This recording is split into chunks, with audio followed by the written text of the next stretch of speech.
আমরা গত লাস্ট ভিডিওতে মার্কেট স্ট্রাকচার নিয়ে কথা বলেছিলাম। তারপর বেশ কিছু মেসেজ এসেছে এবং ফোন কল এসেছে যে আমরা মার্কেটের স্ট্রাকচার জানি, বাট আসলে কোন জায়গা থেকে এন্ট্রি নিতে হয় বা কোন জায়গাতে আসলে এন্ট্রিগুলো নিলে এসএল হওয়ার পসিবিলিটি কম, সে জায়গাগুলো আপনারা ফাইন্ড আউট করতে পারেন না। মোস্ট অফ দ্য স্টুডেন্টের একই প্রশ্ন যে আপনারা যখন এন্ট্রি নিচ্ছেন, মার্কেট এসএল হিট করে দেন এগেন মার্কেট আপনার আপনি যেভাবে হয়তো প্রেডিকশন করেছিলেন বা অ্যানালাইসিস করেছিলেন সেই জিনিসটা সেমভাবে হচ্ছে। তা আমরা সেই প্রবলেমটা আজকে সলভ করব। জাস্ট 2 মিনিট সময় নিয়ে আপনি ভিডিওটি দেখেন।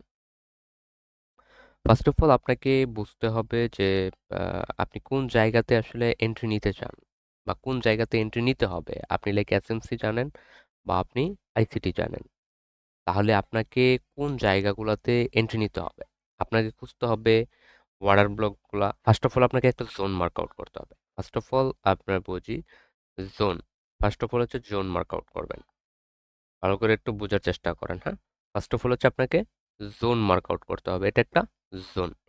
আচ্ছা, তা এই জোনে আসার পর, যখন মার্কেটটা এই জোনে আসলো, জোনে আসার পর মার্কেটের রিয়াকশন কি, অর্থাৎ প্রিভিয়াসলি কি ধরনের সাপোর্ট অথবা রেজিস্ট্যান্স বা স্ট্রং লেভেল আছে কিনা সেটা আপনাকে দেখতে হবে। তারপর আপনাকে এখানে দেখতে হবে এফবিসি আছে কিনা বা ওয়াটার ব্লক আছে কিনা বা ইমব্যালেন্স আছে কিনা। অর্থাৎ আপনি এই জোনটার মধ্যে আপনি এটা খুঁজবেন।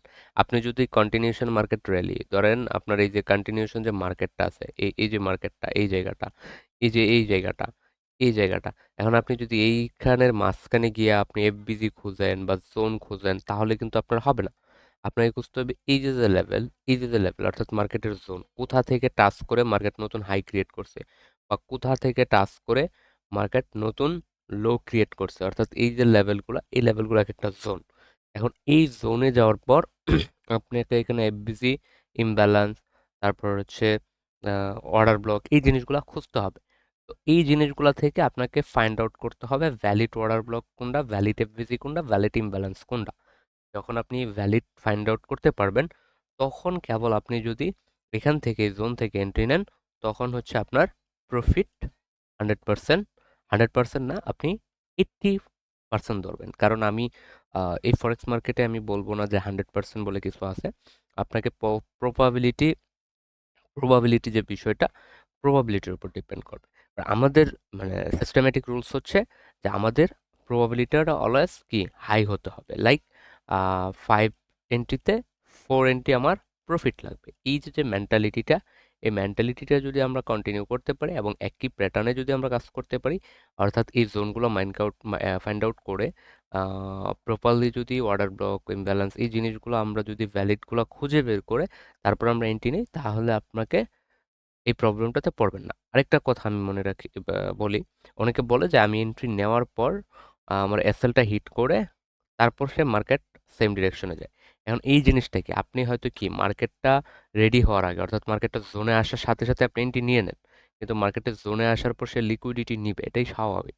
যে আপনাকে মার্কেটে মার্কেট থেকে বাহির করার জন্যই এখানে আসে, জোনে এসে একটু রেঞ্জিং ক্রিয়েট করবে। এই সময়টা ওকে দিতে হবে, তাহলেই কেবল আমরা মার্কেটে এই প্রবলেমটা হবে না। তো আশা করি গত ভিডিওর যে প্রবলেমগুলো আপনারা মানে দিয়েছিলেন, আই হোপ ইস কমপ্লিট। তো তারপরেও যদি আপনাদের কোনো কোশ্চেন থাকে আমাদেরকে জানাবেন। ধন্যবাদ। এবং প্রত্যেকটা জিনিস, যে জিনিসগুলো বললাম এগুলা আম, আলাদা আলাদাভাবে ভিডিও আছে, ইউটিউবে আছে, আমাদের আছে, অনেক জায়গা থেকে পাবেন, আপনারা জানেন। তো প্রত্যেকটা জিনিস ভালোভাবে শিখে দেন মার্কেটে এন্ট্রি নেবেন।